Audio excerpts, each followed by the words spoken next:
Teve um patriota que foi preso no dia 9 lá no QG. Ele é do Rio Grande do Sul. Ele veio num ônibus, sabe? E parece que foram 2 ônibus que saíram da cidade do Rio Grande do Sul, do interior do Rio Grande do Sul. Só que o ônibus dele chegou por volta de 7 horas lá no QG. E as coisas já tinham acontecido. E ele ficou lá no QG.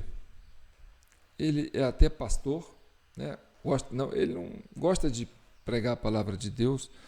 É um senhor já com mais de 60 anos. E ele foi um daqueles que foi liberado por fato de ter 60 anos, ter chegado depois, né? E aí ele voltou para a cidade dele.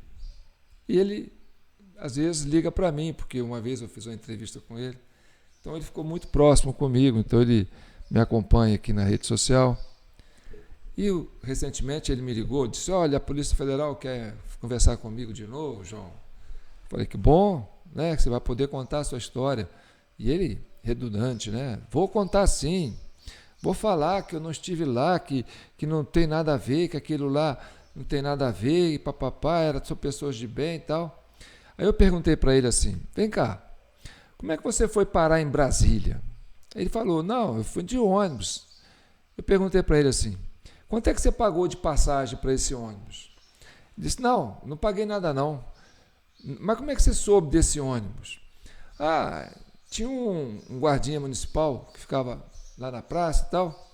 Aí um dia ele me falou: olha, vai ter um ônibus que vai para Brasília lá para manifestação e tem vaga lá para você.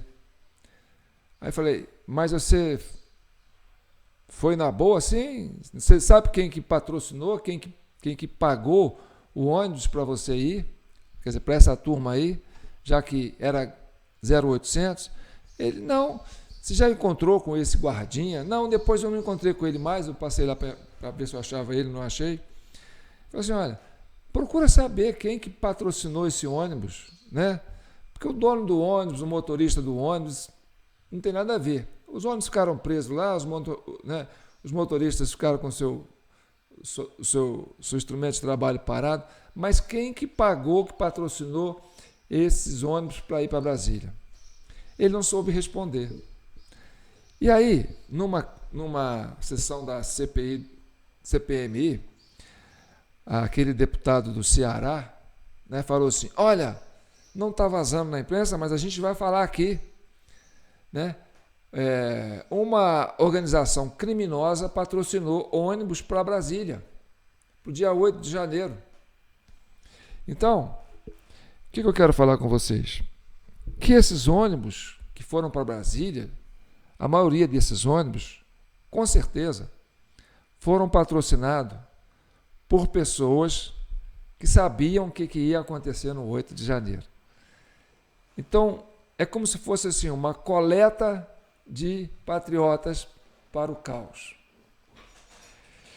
Quem patrocinou, não é o motorista, não é o dono do ônibus, mas quem patrocinou, porque quem queria que isso acontecesse foi a turma da esquerda, foi pessoas ligadas ao governo do PT. Então, o 8 de janeiro, com certeza, esse patrocínio desses veículos, desses ônibus que lotaram Brasília, que saiu do Mato Grosso, que saiu do Ceará, que saiu do Rio Grande do Sul, entendeu? Que foram para lá, quem levou esse pessoal para lá de ônibus para as manifestações do dia 8, com certeza, quem patrocinou esses ônibus eram pessoas que tinham interesse que isso acontecesse e eram ligadas à esquerda. E agora eu vou chegar no ponto mais importante, que é a CPI do Distrito Federal, da reunião do dia 9, que entrevistou o major da reserva da Polícia Militar do Distrito Federal, inclusive do BOP, né, um agente especializado, se apresenta como Major Santa Cruz, né, porque o nome dele é outro, mas ele se apresenta como Major Santa Cruz. Esse Major Santa Cruz, ele organizou um núcleo dentro do QG de Brasília para incitar esse movimento do 8 de janeiro. Então ele foi uma pessoa-chave para quê? Para organizar esse levante para o dia 8 de janeiro para lotar Brasília. E aí como é que você acha isso, João? Falei, olha, é o seguinte, muitos grupos foram criados na internet, sabe? Grupos de patriotas, grupo de direita, e todos esses grupos foram criados, né, provavelmente por elementos da esquerda, para justamente vender essa narrativa do movimento do 8 de janeiro. Porque os apoiadores de Bolsonaro, os eleitores de Bolsonaro, depois do dia 1º, já tinham desistido. Os acampamentos já estavam sendo desmontados. E uma coisa interessante é que durante todo o ano, todo o governo do Bolsonaro, a esquerda falava assim, a oposição falava assim, que ele vai dar um golpe, que ele quer dar um golpe, que ele não vai aceitar a eleição, que ele quer colocar os militares para governar. Só que o presidente andou nas 4 linhas até entregar o mandato. E depois que ele entregou o mandato, que ele já saiu, eu não vou passar a faixa porque eu sei que isso aí foi uma marmelada, estava no direito dele. Assim como também o Aécio, na época, que concorreu contra a Dilma, achou que foi uma marmelada, pediu recontagem dos votos, pediu auditagem nas urnas, e só não passou a faixa porque o presidente da época era o Lula, quer dizer, era a Dilma, e a Dilma passou para ela mesma, porque ela estava se reelegendo. Então foi quase uma continuação do mesmo. Então, não é culpa do Bolsonaro dele falar, olha, eu não quero falar nada, por quê? Porque quando eu pedi uma explicação para o TSE e nós apresentamos provas contundentes, o TSE se negou a responder, que era obrigação do TSE. Além de não se negar a responder, né, as denúncias que foram protocoladas lá pelo PL, ainda quis multar o PL. Quer dizer, multou o PL. Então, não tinha que... então não tem diálogo. Se o próprio TSE não quer responder às irregularidades que nós encontramos, então está na cara que o que vocês querem é colocar um candidato aí goela abaixo. Então coloca. Só que não vai ser com meu aval, eu não vou lá passar a faixa, não vou participar dessa farra.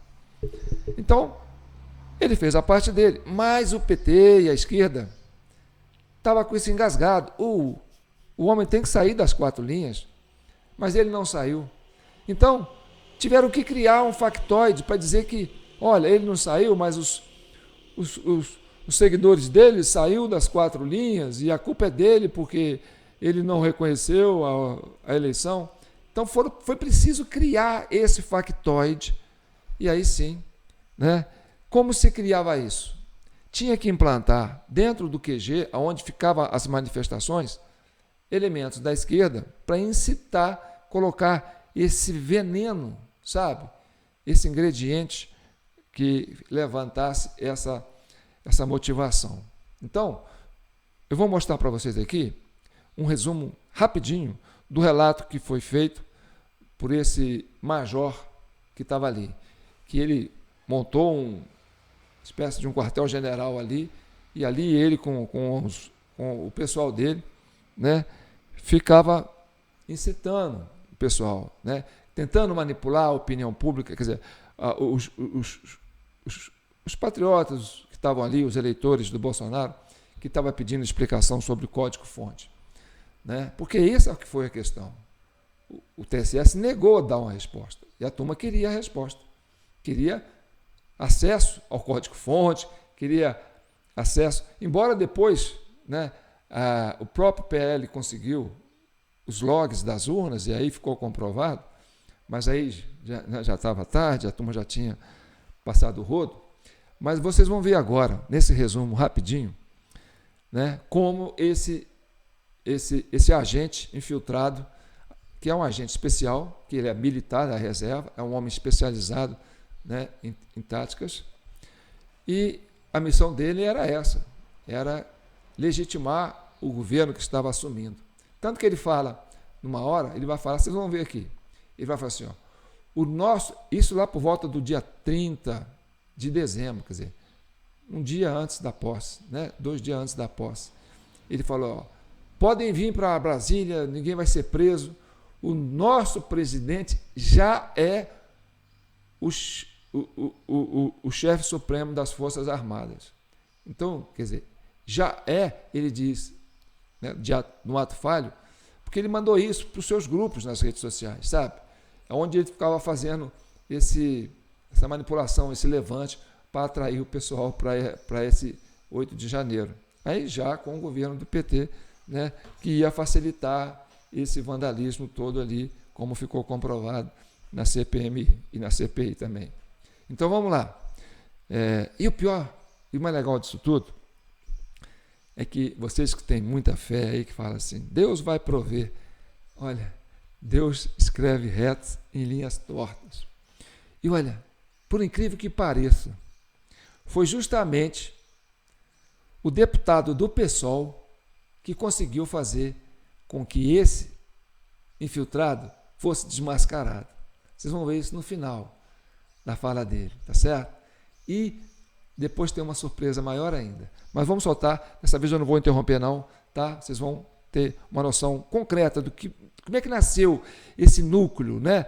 Como é que isso se projetou ali dentro do QG, como dizer, essa célula cancerígena da esquerda que estava ali para vender essa ideia de que teria que fazer, né, um avanço lá para cima de Brasília. Vocês aumentaram o áudio aí, né? Porque estava abaixo. Quem quer ouvir, meu amigo, faz coisas. Quando o assunto é bom, vamos lá. Eu, numa época da minha vida, participei da UNE. Eu, na época da minha vida, me manifestei na Esplanada várias vezes. O Brasil é o que é hoje, o nosso país é o que é hoje, porque nós tínhamos liberdade de estar na Esplanada. Quantos aqui já foram em manifestações? Já jogaram gás na minha cara quando eu era mais jovem. A única coisa que aconteceu naquele lugar que parecia com algo militar é o pessoal marchando parado, com o hino nacional e prestando continência. Só que essas imagens sumiram, essas imagens não existem.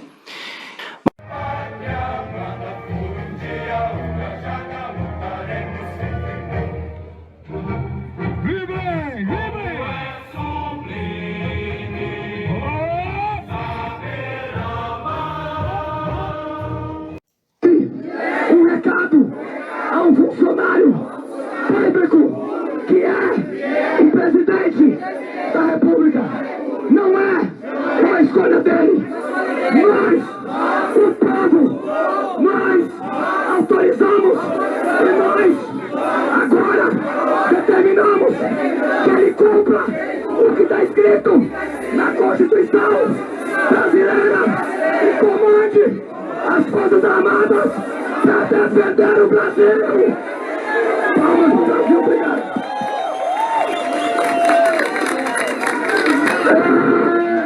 Eu sou brasileiro com muito orgulho.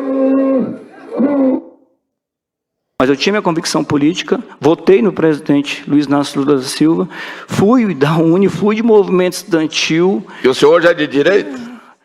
Eu não acredito nessa situação de direita ou esquerda. Boa tarde, por aqui Major Cláudio Santa Cruz, direto aqui do QG do Exército de Brasília, dia 28 de dezembro, 59º dia do Movimento de Resistência Civil do Povo Brasileiro.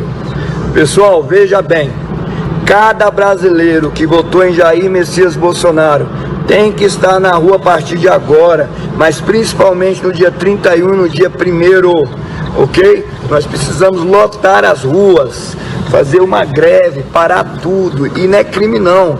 A sua Constituição, nossa Constituição Federal garante isso. A sua Constituição, nossa Constituição Federal garante isso. Nosso presidente já é o comandante-chefe das Forças Armadas.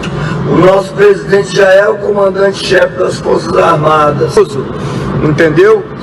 Numa guerra, o 01 ele fica realmente afastado. A gente afasta o 01 para que ele não seja atingido, pô. Então pensa, basta pensar. Tem coisa que vocês não vão entender no momento, mas tá tudo certo. Vem pra rua, vem pra Brasília, vamos lotar tudo. Agora é QG, é rua, é rampa, vai ter brasileiros subindo em pé de árvore. Tem que ser assim. Brasil! Esse cidadão é o senhor, né? Sim, sou eu. Isso não é incitação? Não. O senhor estava Só lá junto com resposta. outros que... O senhor estava lá porque queria Sim. saber do código-fonte? Não, nós não queríamos saber do código. Nós estávamos... O senhor realmente era um dos líderes que mais discursava no palco improvisado, montado em um caminhão no QG do Exército.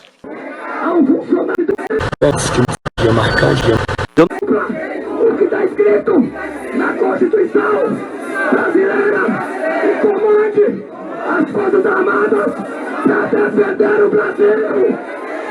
Eu não estava em Brasília no dia 8, fique bem claro. Eu saí daqui dia 2.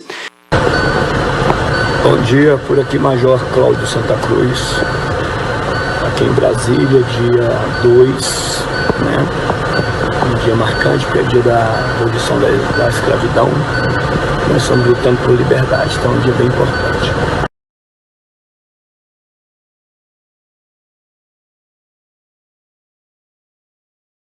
Olha só, galera, tem uma luta.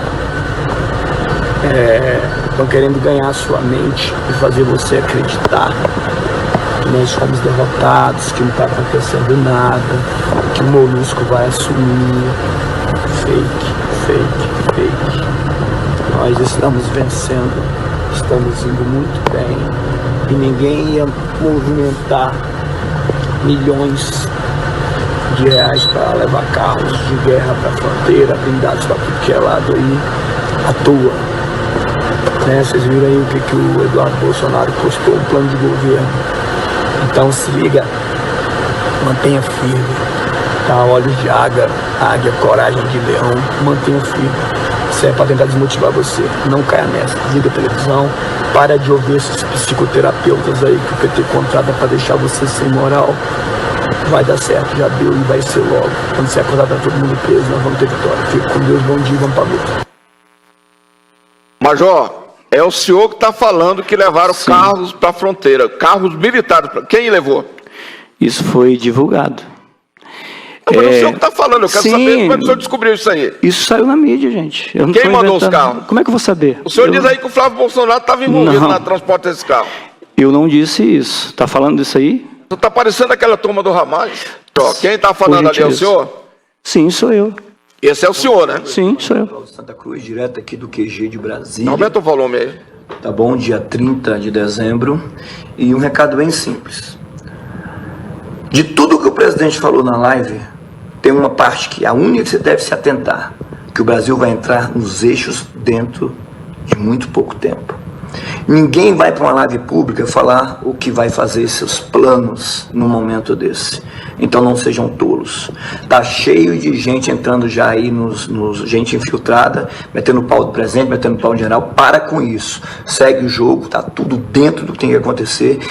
O pronunciamento dele foi impecável e ele deu recado. Então não sejam tolos. Vamos para os QGs, precisamos de milhares de pessoas em Brasília, no Brasil, nas ruas. Segue o plano, dia 31, dia 1º, milhares. Vamos embora.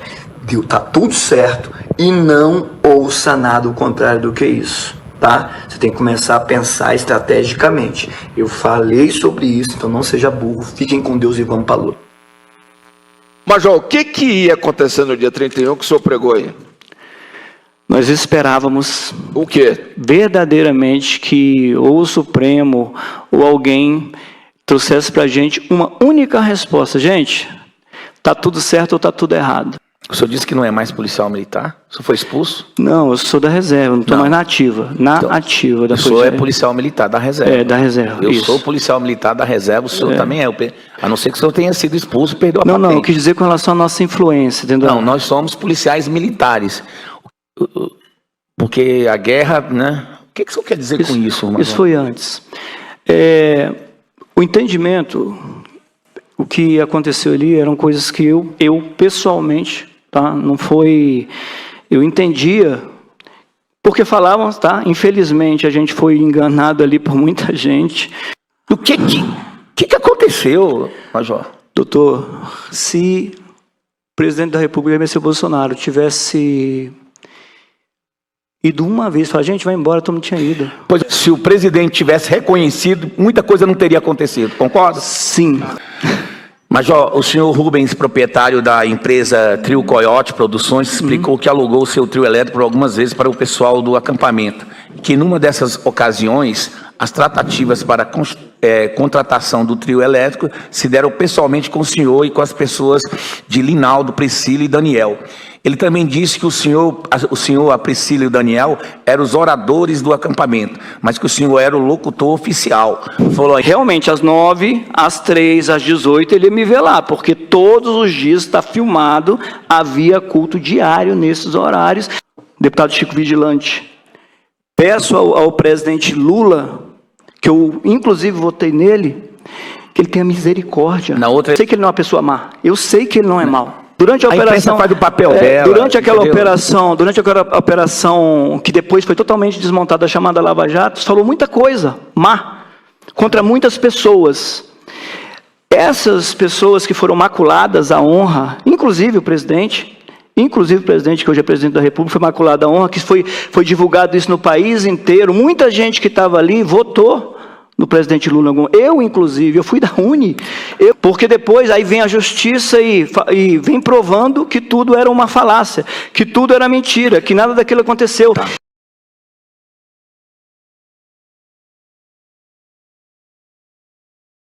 O senhor não se considera bolsonarista? O senhor era mas o senhor era bolsonarista? Não, eu creio que bolsonarista... O senhor ficou ativo nos grupos de WhatsApp do Bolsonaro ao longo dos últimos 4 anos? Não, Os 4 anos do governo, não, o que acontece? A gente é muito... eleição. O conservadorismo, a questão de ser conservador, eu creio que seja uma pessoa conservadora. Sim. Tá? Inclusive, se eu não lembro de mim, eu já tive que ser em algumas situações a serviço. Mas, que é diferente, Boina, mas assim, eu creio que eu sou conservador, mas para o bem. eu creio que eu sou conservador, mas para o bem. Eu creio que eu sou conservador, mas para o bem.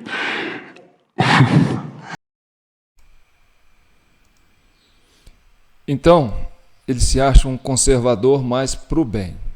Que os conservadores que são do mal têm que ser caídos dentro dos prédios e presos. Então, nós temos que armar para os conservadores do mal, né, que a gente quer que eles sejam presos, mesmo que não tenham culpa.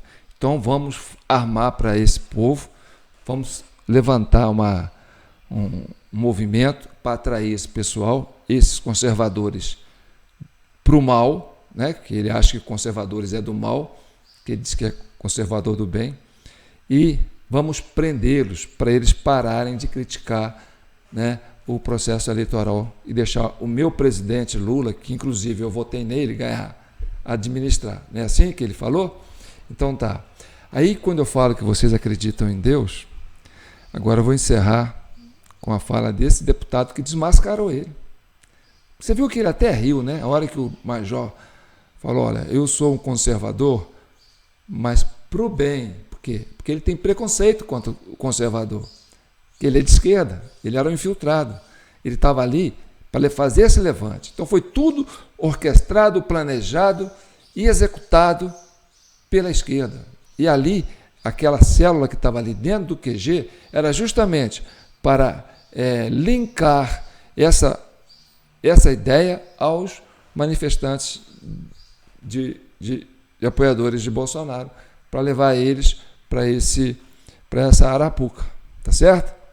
Mas olha como é que Deus é grande. E tem um versículo que me marca, e tem me marcado muito, foi me enviado esses dias, deputado Chico, que é Mateus 7, 15 e 23. Acautelai-vos, porém, dos falsos profetas, que vêm até vós vestidos como ovelhas, mas interiormente são lobos devoradores, por seus frutos os conhecereis. Obrigado, presidente. Alguém mandou para ele. Alguém mandou para ele. Será que esse deputado vai ter consciência? Será que ele vai conseguir carregar no lombo dele a culpa de deixar esses brasileiros presos sem crime, que foram iludidos, emboscados nessa armadilha promovida pela esquerda, que está aí ele está do lado do lobo, né? Ele sabe. Ele vai carregar essa culpa nas costas? Ele carregaria se a população brasileira não soubesse que ele tinha isso para carregar. Mas ao saber, a população saber, né, que ele tem essa culpa para carregar nas costas, aonde que ele vá, ele vai carregar esse saco nas costas, pesado, esse fardo. E aí vai também para o relator, né, o Hermeto. Hermeto, eu sei que ele é militar, eu sei que é seu colega de farda, mas o Brasil sabe que ele era um agente especial da esquerda infiltrada para fazer essa arapuca, para levar brasileiros para serem vitimados de forma cruel, entendeu? Para justificar, né, uma posição política que está sendo imposta para a sociedade brasileira. Você pode até falar, não vou entrar nessa, João. Tá, mas a sociedade vai olhar para você e vai falar, aí em Brasília, lá na Candangolândia, lá no Bandeirante, onde quer que você vá, você vai andar na rua e as pessoas vão olhar nas suas costas e vão encontrar aquele peso. Olha a consciência desse homem como é que está. Você vai definhar como ser humano em alma e em espírito, se você não agir conforme manda a vontade de Deus. E aí, eu vou citar aqui uma passagem do ministro Flávio Dino, quando entrevistou para ele, né? Qual que é a pessoa mais perigosa do mundo para você? É o Hamas? Ele fala, não sei se foi Hamas alguma coisa, só sei que assim, tentou comparar aquilo que ele tem mais temor, o que mais assusta ele.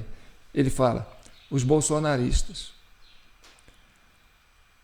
Não é os bolsonaristas, são os brasileiros. Qualquer brasileiro que sabe o que aconteceu, porque está evidente, está transparente, está claro igual água, está cristalino igual um cristal. Todo mundo sabe que você está carregando nas costas esse peso dessa armação horrenda que vocês criaram para justificar, né, essa tomada de poder que vocês fizeram. E se vocês quiserem pacificar o Brasil, e se vocês quiserem tirar esse peso das costas, né, é simples. Descobre uma saída honrosa para vocês mesmos, porque senão não tem outra saída. Não é? Porque você já foi um homem bom, ministro. Muito tempo atrás você foi o que denunciou o mesário pianista. Você contou direitinho a história. Você convenceu a gente. Então, por que você foi se apropriar daquilo que você denunciou? Não é? Então fique com Deus. Eu sou João Paulo Guimarães, falando direto de São João del Rei, capital brasileira da liberdade. Esse é o vídeo 138 da CCI, Comissão Cidadã de Inquérito. Nossa proposta aqui é chegar à verdade e pacificar o país, tá certo? Pacificar a sociedade brasileira. Nós somos todos é uma grande nação. O Brasil é uma grande nação. Nós vamos ter que aprender a lidar, entendeu, com esses desafios e conseguir avançar. Porque, olha, se a gente quer ficar eternamente em berço esplêndido, não basta ficar deitado. Tem que levantar, sacudir a poeira e agir, tá certo? Está aí a nossa chave Pix, jpnoticias@gmail.com. Ainda tem mais audiência da CPI do Distrito Federal. Nós estamos acompanhando, nós estamos ligados. E a sociedade brasileira está comigo. Você que está aí ouvindo, assistindo, curtindo, compartilhando, comentando, principalmente comentando e compartilhando, não é? E se inscrevendo nos nossos canais, tanto no perfil JP João Paulo Guimarães no Facebook, como no YouTube, nos canais da TV Del Rey, né? E aqueles que contribuem com qualquer valor na chave Pix, jpnoticias@gmail.com. Desde já agradeço a generosidade de que vocês estão dedicando a esse projeto. E vamos sim, não desistam do Brasil. O Brasil tem chance, tem salvação. E você é parte disso. Faça a sua parte. Eu estou fazendo a minha. Fique com Deus.